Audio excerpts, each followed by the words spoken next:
I was a bit skeptical when I realized I'd be coming to the United States for my International Air Cadet Exchange this year, but this trip has really extended my knowledge quite a lot. I don't think there was any problem between all the cadets in getting together, mainly because we're all teenagers or around that area.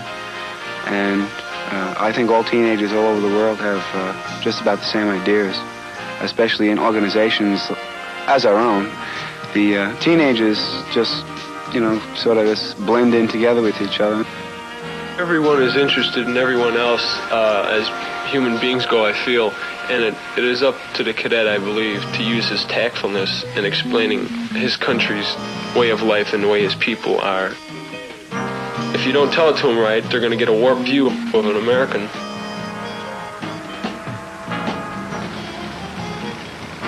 I only wish we could stay in England longer with the group of people that we are with now, because I don't think we'll ever stop learning about the different ways and things that most of us do. I met not only the Dutch people, but also Germans, Swedish, Canadians, British, a chance which I haven't really had before, the chance to meet people, get to know them, and in turn form ideas about the countries. But in meeting the people I've grown, it's become more or less a personal relationship, so that the country means something to me because I now have a friend there. And friends around the world are very important to everyone. The first time I saw the United Nations building was from the boat when we circled around the Isle of Manhattan, and it really impressed me. I found the United Nations architecturally, I thought it was absolutely brilliant. It was a beautiful building, and inside, of course, the way they'd designed the interior, allowing each country to participate, I thought this was wonderful. I really enjoyed having a Dutch guide there, one of our country, and she could make clear in Dutch what might have been not clear in English or American, as you prefer. What impressed me most about the German people was the friendliness, not only towards each other, but towards foreigners. Just about every place we went, we were given actually a VIP treatment, and people went out of their way to be kind and courteous and help us in every way possible.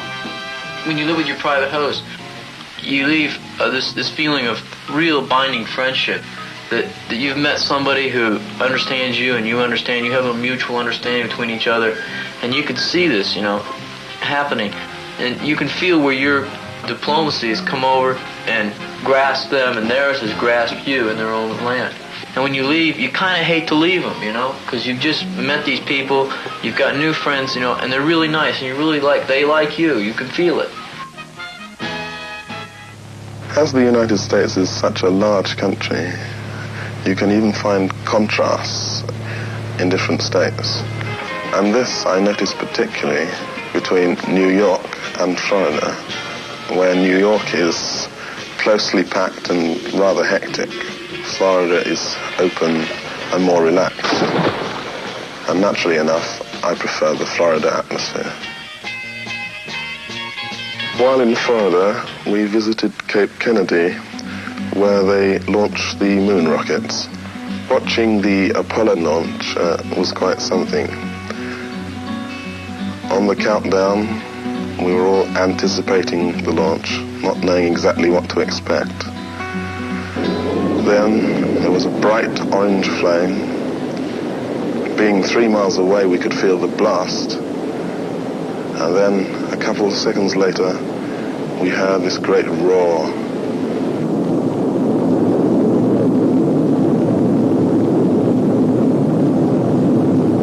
I've watched other Apollo launches on television at home before, and they were quite exciting. America has the resources to be able to do this, and I think it's a good idea in a way that she should use these resources to try and find out as much as possible about the world we live in. Ladies and gentlemen, this is the lunar roving vehicle which was used on the moon by the Apollo 15 astronauts. This vehicle weighs 462 pounds and is capable of carrying 1,000 pounds. The astronauts used it to travel about 30 miles all total on the lunar surface. They had the capability of traveling for 56 miles or 73 hours. While staying in the Waldorf Astoria in New York, we attended a military ball.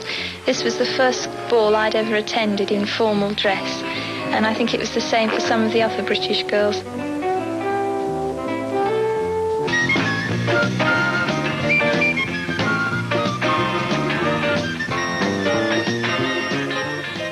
By the end of the evening, we'd all had a very, very nice time, very jolly time.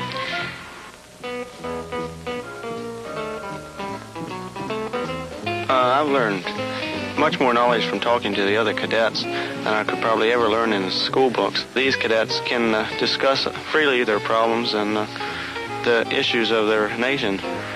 When discussing with these cadets, it's really unique to find out that their country has about the same problems as their country, and the youth feel about the same way about national problems and international problems as the U.S. cadets do.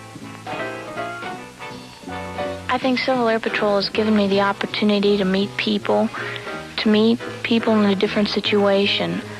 I found out a lot about myself and about others, and I think that's what CAP is aimed at, for everyone to learn. Well, personally, I felt that it was just a fantastic tour. I've learned a lot, learned how other people have lived, and it has changed me quite a bit. But when I go back home, I feel that I'll still be me, but I'll be a more knowledgeable me that knows more about somebody else in the world.